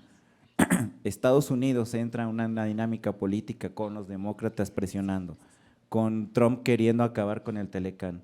Entran en una dinámica política en donde lo laboral se vuelve en el centro del debate, porque lo laboral se convierte en el pretexto para bloquear o no el comercio con México. Entonces, hay una presión que desde nuestro punto de vista, es una presión positiva, porque termina resultando en beneficios y en libertad sindical. De ahí en cómo algunos otros asumen o asimilan esa libertad, ya es una cuestión de enfoques y de perspectivas. Pero desde el punto de vista sindical y para precisar a quienes nos escuchan y quienes nos ven, el convenio 98 viene a cerrar una parte que es como la parte de justicia laboral. Ya México también tenía ratificado el convenio 86 de la OIT y eso es prácticamente democracia sindical y justicia laboral. Aterrizado es que antes los trabajadores a la hora de elegir a sus dirigentes no tenían, bueno, tenían quizá formalmente en la ley, pero pues eran presionados, eran coercionados, se les quitaba su credencial de elector, en el mejor de los casos se les amenazaba con que los iban a correr, incluso hasta otras cosas. Por muchas décadas el sindicalismo en México hubo hasta muertes, lo que ya sabemos. Con la reforma laboral, con la ratificación del convenio 98, lo que se hace es implementar lo que ya debíamos de haber hecho, que en pocas palabras es la democracia sindical. Pero eso es un gran problema, es un gran reto que ha tenido que enfrentar este gobierno, la Secretaría del Trabajo, en cómo implementar que, por ejemplo, todos los trabajadores conozcan su contrato colectivo de trabajo, que de repente 30,000 trabajadores, por ejemplo, creo que el Seguro Social tiene más de 30,000 trabajadores, tengan que conocer su contrato colectivo de trabajo. ¿Cómo hacer eso? Parece sencillo, pero si, por ejemplo, en el caso de que no se cumpla con ese requisito, pues puede afectar el proceso, o más bien afectaría el proceso, e incluso podemos llegar a este tipo de señalamientos. O, por ejemplo, que los liderazgos sindicales sean ratificados por los trabajadores. O, por ejemplo, que esto es algo único y que yo creo que pone a nuestro país en materia de libertad sindical a grandes niveles, ¿no? Que dentro de una empresa, un grupo de trabajadores tenga la oportunidad y la libertad para crear su propio sindicato, un sindicato no existente en ese momento. Claro, tienen que acreditar representación, pero esa posibilidad lo cambia todo. La posibilidad de que los trabajadores tengan esa libertad en democracia lo cambia todo, y por eso yo creo que también es un reto para los empresarios, no solo permitirlo, sino hasta promover este ejercicio de derechos de los trabajadores.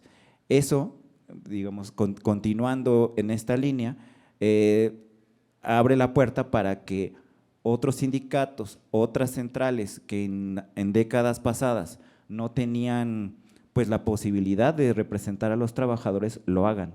Eso abre en materia sindical una competencia que no tiene, que debe resultar en mejores garantías para los trabajadores. Todavía lo estamos viendo porque todavía son 2, 3 años de aplicación, es realmente poco. Creo que el dato que tú traías, Ricardo, lo dice todo, y creo que también es un dato sobre las quejas laborales de Estados Unidos a México, pero que también puede representar un poco el cómo todavía nos estamos adaptando a las nuevas reglas. Creo que era el dato, aquí lo anoté para no equivocarme, en 2023 fueron 12, ¿no? 12, sí. Pero en el año anterior fueron 2. El año anterior fueron 4 y antes 2. O sea, digamos, no ahorita no tengo la posibilidad de calcular el porcentaje, pero creció exponencialmente de 22 a 23. Claro, creció bastante, y eso también yo considero que nos habla de cómo nos vamos a estar adaptando a estas reglas. Entiendo que muchas de estas quejas son originadas por los propios trabajadores desde México que comparten la información a Estados Unidos, y eso es muy interesante porque somos los mexicanos o los trabajadores mexicanos los que están buscando sacudir, digamos, que las reglas preestablecidas, utilizando las reglas que actualmente hay, utilizando a Estados Unidos. Eso es muy interesante porque lo que se puede percibir es que es Estados Unidos quien se está metiendo en los asuntos de México, cuando en realidad son los trabajadores mexicanos que ven una oportunidad para ejercer su libertad sindical utilizando las reglas del TEMEC, lo cual, viendo el crecimiento de 2022 a 2023, me hace pensar en que esto puede crecer aún más en los próximos años, porque todavía es algo que no está lo suficientemente publicitado, por llamarlo de alguna manera. En la CATEM, justo un poco de estas acciones que estamos ejerciendo es compartir con los trabajadores, alentar a los trabajadores a ejercer estos derechos. Pongo el ejemplo que esto es muy importante para nosotros, que fue Nissan. Nissan, aquí me va a corregir Ricardo o Carlos, fue la primer gran empresa que cambia de sindicato a partir de la utilización de estas reglas, aunque el proceso de Nissan empezó antes. Y General Motors fue la primera, pero con Nissan se empezaron a utilizar, empezó el proceso a finales del 18, y ya con estas nuevas reglas, con esta nueva dinámica, en la última elección, que fue el año pasado, que fue en el último recuento, cambió el sindicato. Y no fue objeto de señalamientos del TEMEC. Que Nissan es de las mayores armadoras de autos en América Latina, y que bueno, ya hay otras, no quiero adelantar, pero ya hay otras empresas en procesos similares que buscan esta libertad sindical. Compartirles también que en esta dinámica, en junio de 2022 abrimos una oficina en Washington, D.C., en Estados Unidos, y ahí encontramos, de las primeras cosas que nos encontramos, es un diálogo muy interesante con la AFL-CIO, que es la central sindical más grande de Estados Unidos y muy influyente en el continente americano y en el mundo, ¿no? Su dirigencia es muy influyente, y el diálogo que hemos tenido con ellos ha sido muy interesante, porque ellos lo que buscan, y ya se me hace público, es que se cumpla la reforma laboral, la ley laboral y el TEMEC. Y en una conversación, y que yo quiero compartirles, que tuvimos con ellos, nosotros le decíamos, es que la reforma laboral, más allá de inhibir el cumplimiento o querer darle la vuelta para algunos, es la oportunidad para muchas centrales sindicales para crecer, y crecer en función de la libertad y cumpliendo. Porque si las centrales sindicales, fuera de las tradicionales, que no voy a mencionar el nombre, pero las que todos conocemos, que expulsaron de la CCI, si otro tipo de centrales quiere seguir, quiere crecer con las mismas reglas, con los viejos modelos y con el mismo patrón, pues se va a topar con pared, porque ya hay unos que lo hacen muy bien y ya tenemos nuevas reglas. Ahora ahora eso nos da la oportunidad para que trabajadores en prácticamente todo el país se nos acerquen y nos digan, oigan, CATEM, queremos formar un nuevo sindicato. Y eso abre la puerta para muchas cosas y, por supuesto, para el crecimiento de nuevos sindicatos y de nuevas centrales.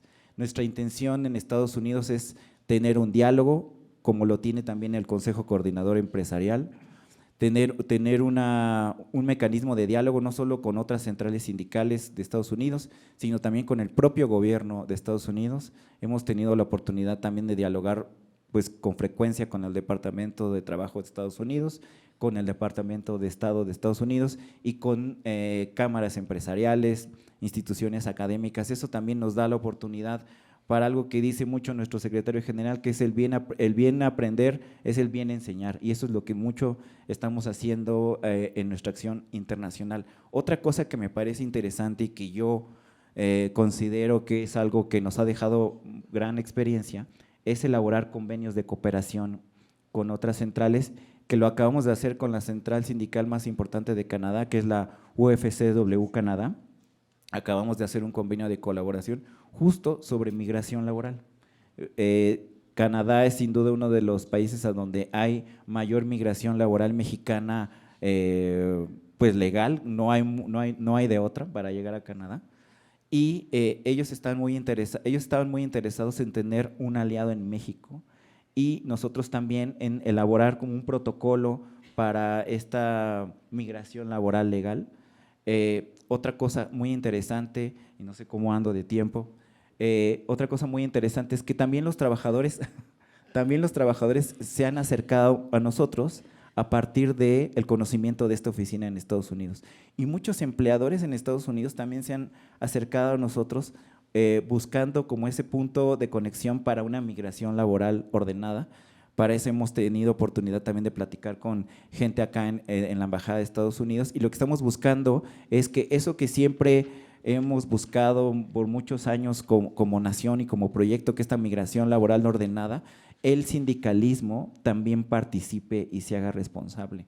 Un poco en síntesis de todo esto, al final los sindicatos, el sindicalismo empieza a tomar una relevancia y una responsabilidad enorme.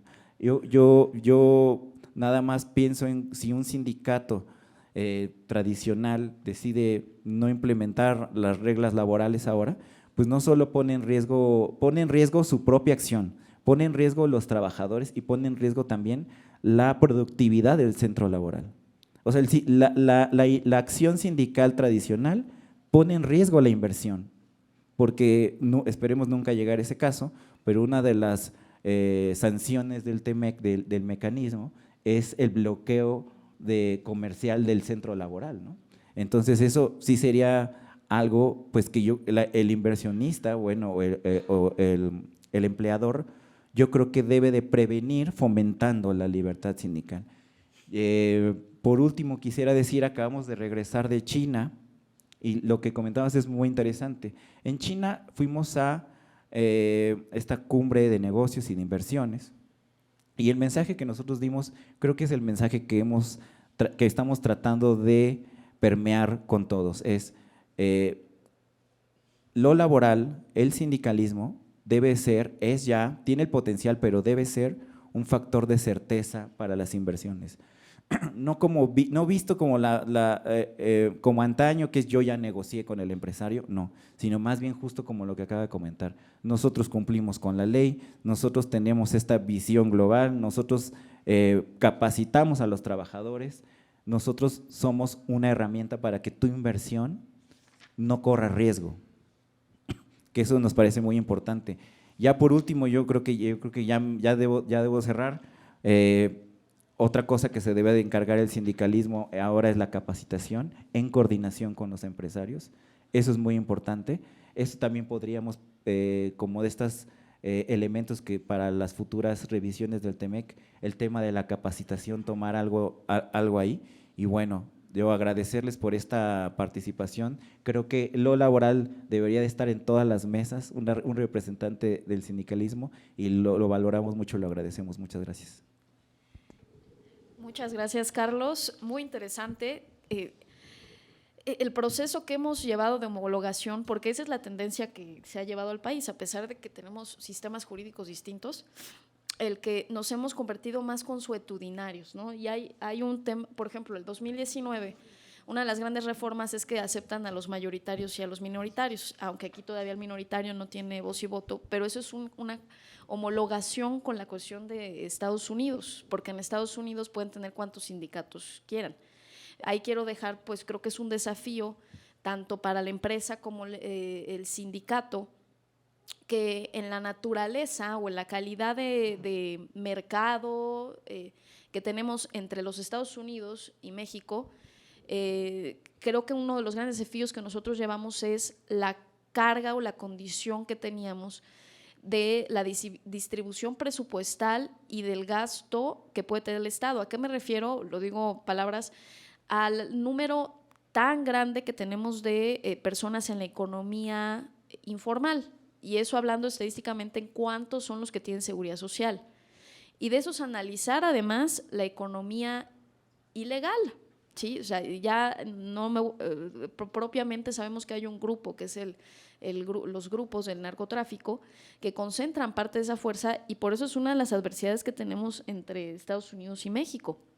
Y creo que las empresas y los trabajadores que puedan tener condiciones de coordinación podrían permitir, obviamente con sus debidos incentivos fiscales y de capital humano y de protección de los derechos laborales, al que traslademos todo este cuerpo de personas que están en ese sitio.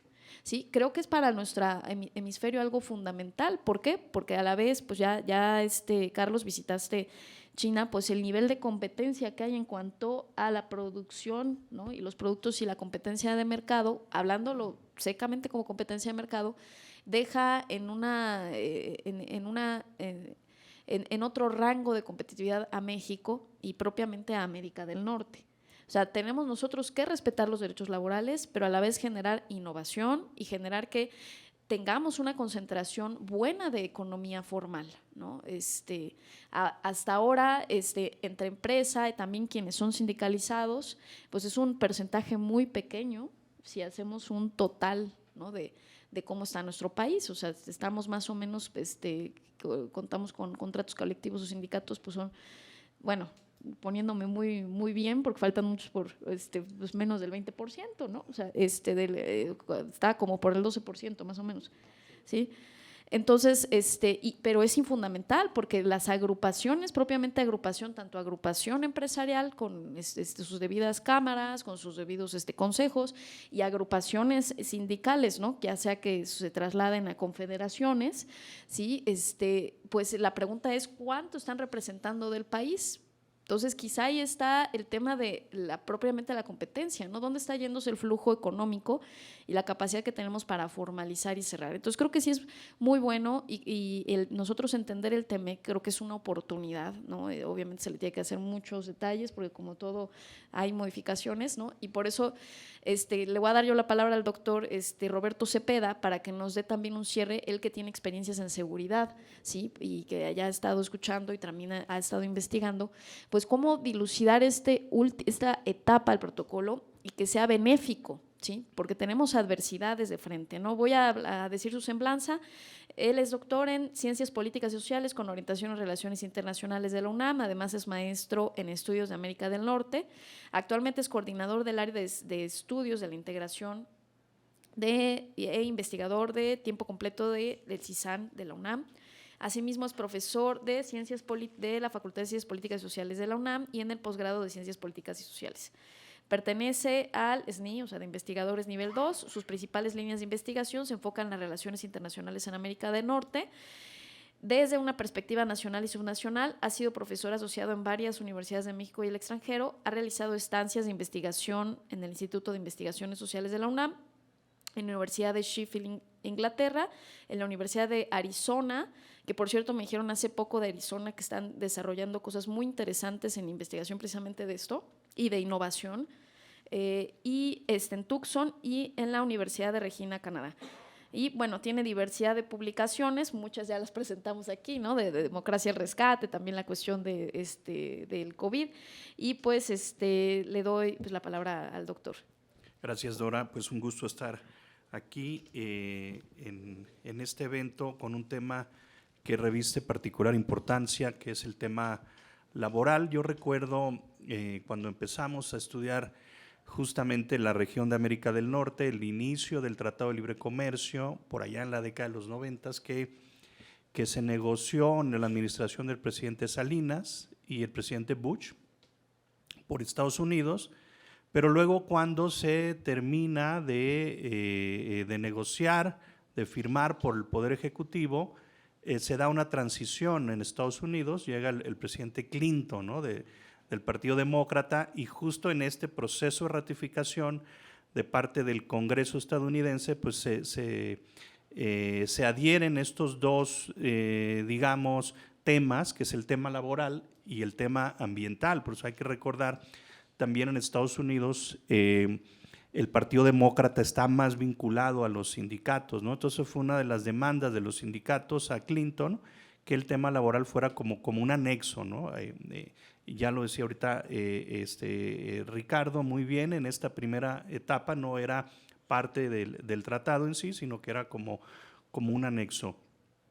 Y bueno, evidentemente lo que se estaba en ese momento tratando de hacer era que la inversión estadounidense se viniera a México por el tema de los bajos salarios, ¿no? Y entonces aquí este es un tema muy importante. Mi tesis doctoral, yo la hice sobre el declive del sindicalismo en América del Norte y hace más de 20 años, ¿no? Abarqué el periodo justamente de 1980 al 2000 y para mi sorpresa, gran parte de la caída de los sindicatos se dio en los 80s, no en los 90s, ¿sí? Entonces este es un punto muy importante, lo que se ha dado sobre todo en el periodo del Telcán, sobre todo la segunda mitad de los 90, después de esa crisis que tuvimos, la crisis del peso, pues fue un periodo de crecimiento económico notable, ¿no? Ya en los últimos 5 años de la administración de Zedillo, y luego se da digamos, del siglo XXI, en las 2 décadas que hemos tenido, lo que va de la década del 2020, que yo diría pues que es un periodo también muy, muy importante porque México ya se convierte en líder, ¿no? Sobre todo en algunas industrias manufactureras, yo diría en la industria automotriz. México el 2005, yo diría el 2005 al 2017, México pasa a ser o estar en el top 10, ¿no? De los principales exportadores de autos, de autopartes, y esto es en gran medida debido al Tratado de Libre Comercio, ¿no? Y esto lo traigo a colación porque justamente eso es cuando, digamos, tratando de contextualizar desde el punto de vista más académico de la historia global, lo que vimos en los 90s pues fue esta desintegración de la Unión Soviética, la caída del muro de Berlín, el fin de la Guerra Fría, que da como auge la globalización manifestada en procesos de integración económica regional. La Unión Europea se consolida con el Tratado de Maastricht, Mercosur, vemos en Latinoamérica, y el Tratado de Libre Comercio en Norteamérica, ¿no? Entonces, este periodo de los 90s, que yo diría llegó a su fin en la segunda década de este siglo, con el ascenso sobre todo digamos, al poder de presidentes que criticaban este proceso de globalización, ¿no? Un proceso desigual, ¿no? En la distribución de los ingresos, de la riqueza, pero que también las múltiples crisis económicas financieras, 2008, 2009, en Estados Unidos sobre todo, ¿no? Que permiten el ascenso de Donald Trump a la presidencia de Estados Unidos, y una de sus promesas de campaña fue ser Make America Great Again, que era regresar esa inversión que estaba en otros países, ¿no? Entonces, como ya se mencionó, en esta mesa, pues se retiró de otros tratados del TPP, y incluso de acuerdo a sus biografías, a los libros que se han escrito, en algún momento redactó, ¿no?, retira la carta para retirarse del TELCAN. En ese momento no se lo autorizaron, y aquí, bueno, pues tiene que ver también mucho esa integración económica, la dependencia, porque al final del día el tratado pues beneficia a Estados Unidos, pero a México, pero también a Estados Unidos, ¿no? Sobre todo los estados de California, estados de Texas, ¿no?, estos estados manufactureros, ¿no?, del Rust Belt, ¿no?, muchos estados que dependen de su prosperidad económica, generación de empleos, del comercio con México, ¿no?, en el marco del Tratado de Libre Comercio, ¿no? Entonces tenemos estas etapas, ¿no?, que yo diría, digamos, para cerrarlo de manera de 1990 al 2020, donde está este auge de esa globalización que tenía algunos desajustes y que permite el ascenso de otras propuestas, ¿no?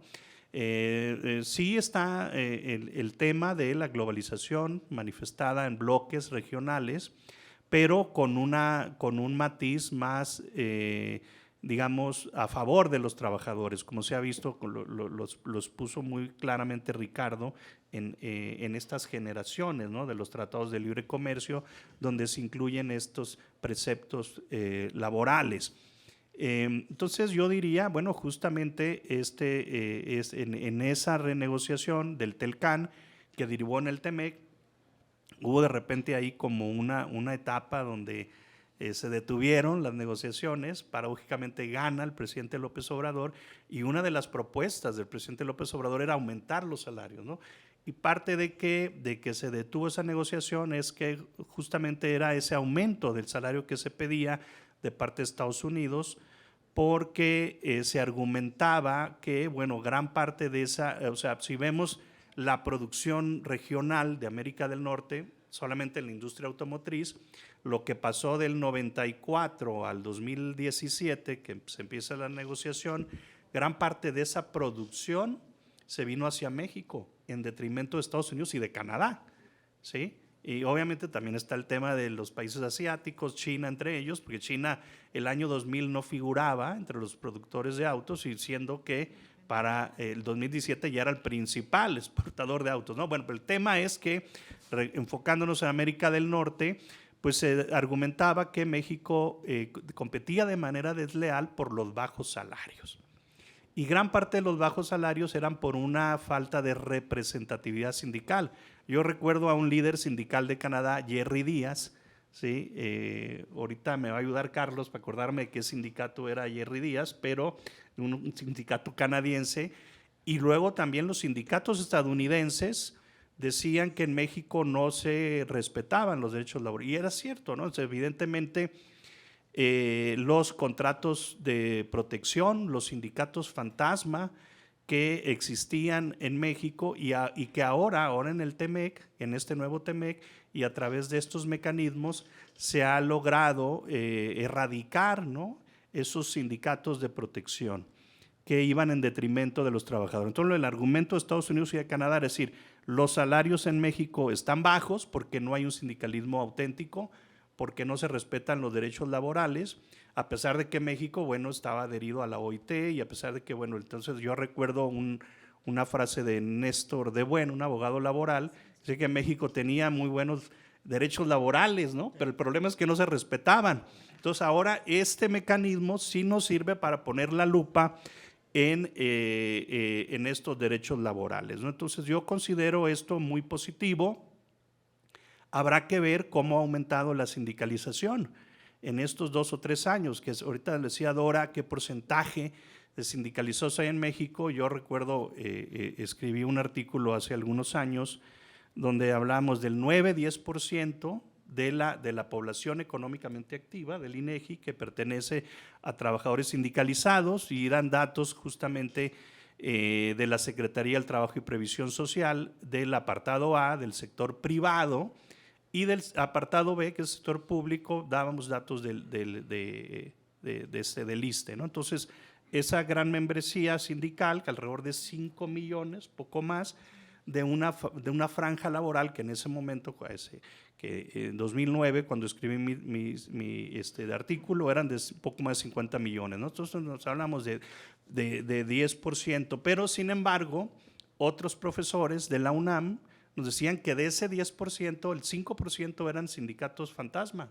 sindicatos de protección, que entiendo que ahora con esta nueva reforma laboral que se hizo, con este nuevo TEMEC, porque ahora el tema laboral ya es parte del tratado, ya no es un anexo, ¿no? Como lo decía Ricardo, y eso implica también tener sanciones de parte de Estados Unidos en el tema de las exportaciones, ¿no? Entonces yo considero que habrá que ver cómo en estos 2 o 3 años ha aumentado la sindicalización.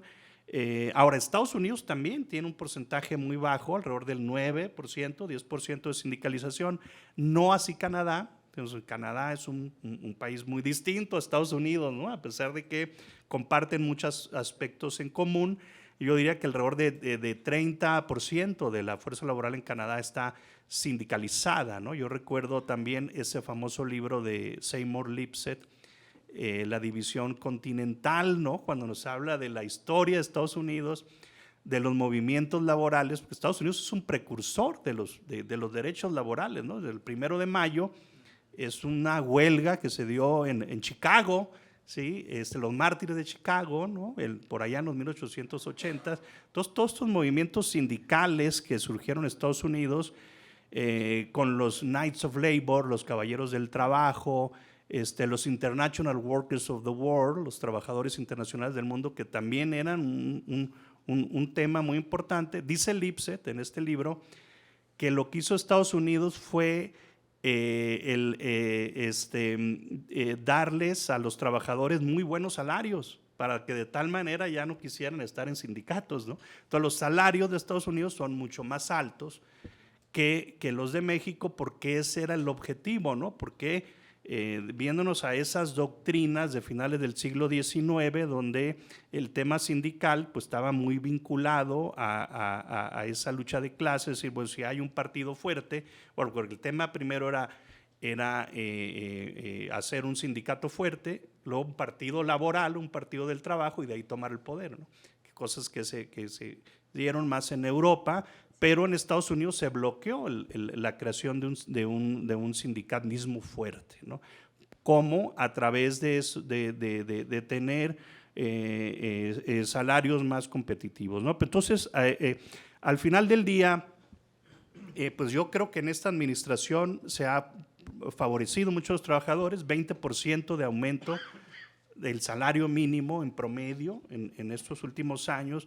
Yo creo que eso nos habla justamente de una preocupación por un tema que se había soslayado, ¿no? En administraciones anteriores, y eso tiene mucho que ver con la revitalización del sindicalismo. Un poco también lo que decía Carlos Villanueva, que me hace muy interesante el tema que ahora México está teniendo esta magnífica oportunidad con el nearshoring por estos conflictos geopolíticos.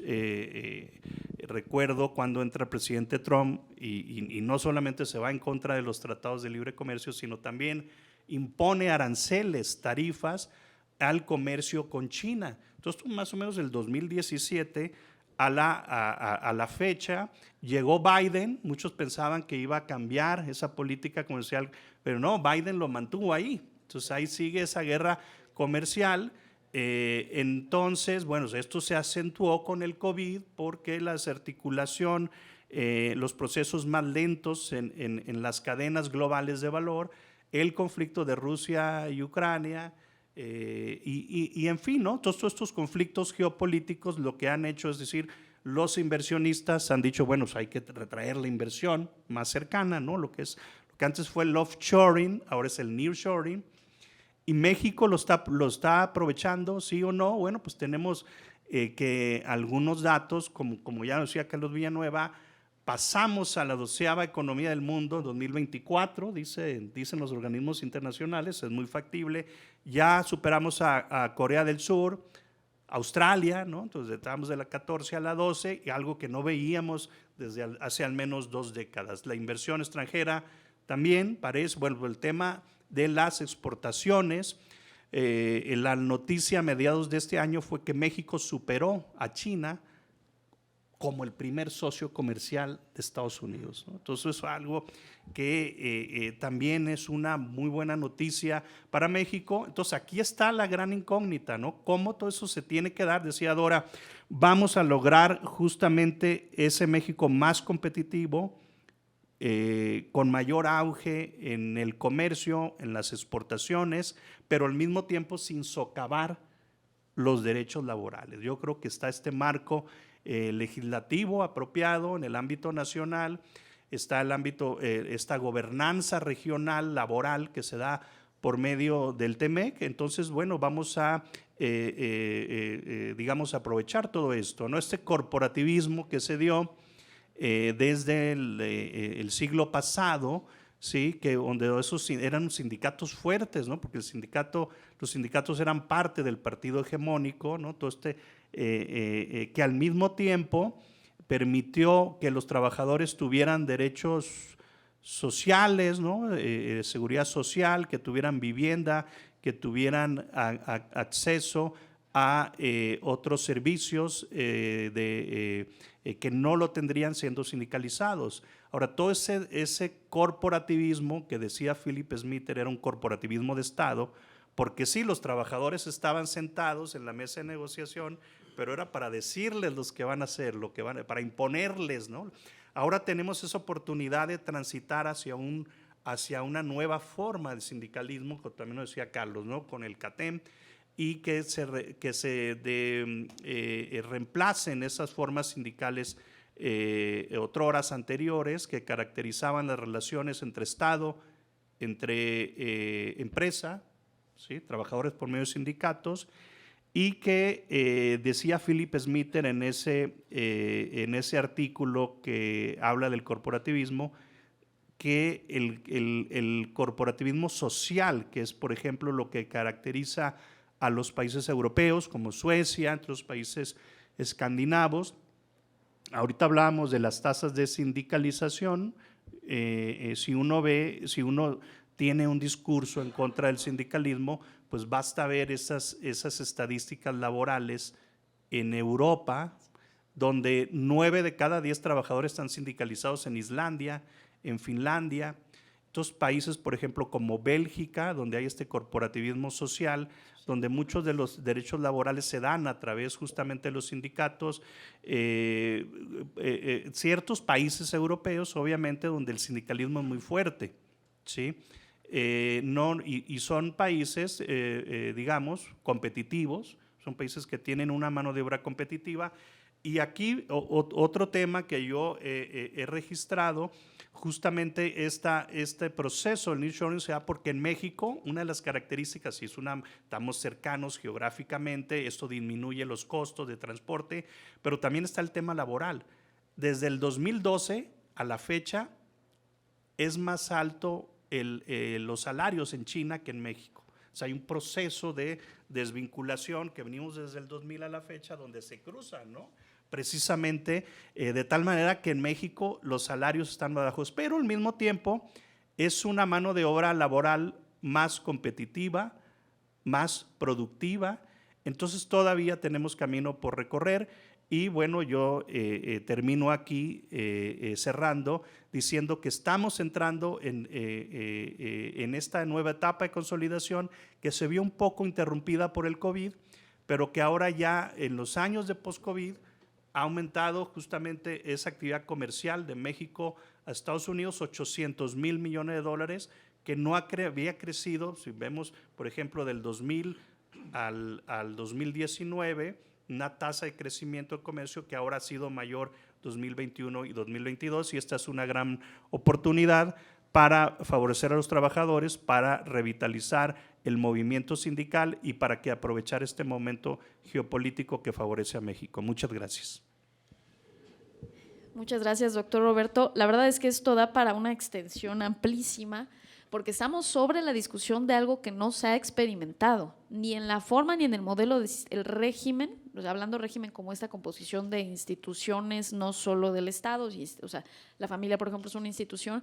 México se ha trasladado a otro modelo no puede dejar atrás ciertas cosas históricas porque dicen que no existen las revoluciones, sino las reformas, ¿no? Va conjuntándose una con la otra, pero a la vez tenemos este contexto geopolítico, por ejemplo, otra cosa que ahí yo creo que sería, nada más lo dejo al tintero, porque ya no nos da tiempo de discutir, ¿no? Las plataformas digitales, el tema digital, ¿por qué? Porque a las empresas tradicionales, industriales, manufactureras se les exige y atrae la carga sindical de los trabajadores, y las digitales, ¿qué? ¿No? Entonces, y por eso se están volviendo las multimillonarias. ¿Cómo se va a generar una equidad en eso, no? Entonces, hay muchos temas interesantes. También, Ricardo, creo que querías mencionar algo. Sí, simplemente para concluir, un comentario haciendo eco de lo que el doctor acaba de mencionar. ¿Cuántos de nosotros no escuchamos el orgullo que significaba ser mexicanos y tener esta Constitución de 1917, que fue la primera en el mundo que incluyó los derechos sociales? Bueno, desde entonces hasta el siglo XXI, pues ocurrieron cosas y estaban los derechos consagrados, pero ¿cómo se implementaban? Y ahí viene también este timbre de orgullo de algunas administraciones, de decir, tenemos 0 conflictos, 0 estallamientos de huelga. ¿Es eso normal? ¿Es eso natural? No digo que sea necesariamente algo que deba ocurrir, pero hay dentro del capítulo laboral, por eso, el reconocimiento de que la libertad de asociación no se puede realizar sin el derecho a huelga y su ejercicio adecuado. Y finalmente, un siglo después de la declaración de 1917, se publica esta reforma constitucional. Como resultado, curiosamente, la Constitución de 1917, en el contexto de la Revolución Mexicana, y la reforma constitucional de 2017 en el contexto de la integración de México a una región comercial que es la de Asia-Pacífico y el reforzamiento de su integración con América del Norte. Entonces, interesantes los motivos, interesante cómo ha evolucionado esto, pero el objetivo es precisamente, y tampoco quiero yo ser triunfalista, simplemente ser objetivo respecto a los factores que han influido en estos cambios y por qué ahora las discusiones en materia comercial son tan importantes para efectos de la aplicación de los derechos laborales. Gracias. Pues muchas gracias. Vamos a tener que dar cierre por los tiempos que tenemos. Estamos agitadísimos ahorita en la Cámara ya es cierre, pero bueno, también es simbólico, ¿no? Vamos a cerrar, ya nos llevamos todo esto. Nos depara muchas cosas. Creo que el objetivo es conseguir un segundo siglo de oro en México, con los factores y realidades que nosotros tenemos. Hay muchas cosas que hacer, no solo en legislativo, también en la política pública operativa, en poder consolidar esta relación, pero de eso depende lo que nos vaya a deparar el futuro. O sea, o puede ser una carga muy dura para todos, o puede ser un gran desarrollo, ¿no? Entonces, pues les agradezco a todas y todos los que participaron, ¿no? Si quieren alguien preguntar, pues ya más a ratito en lo informal preguntan directamente.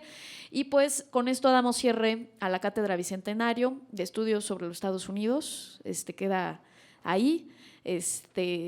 Ya lo que nos suceda regresando de vacaciones y eso, pues definirá mucho de lo demás, pero ojalá les haya gustado y pues que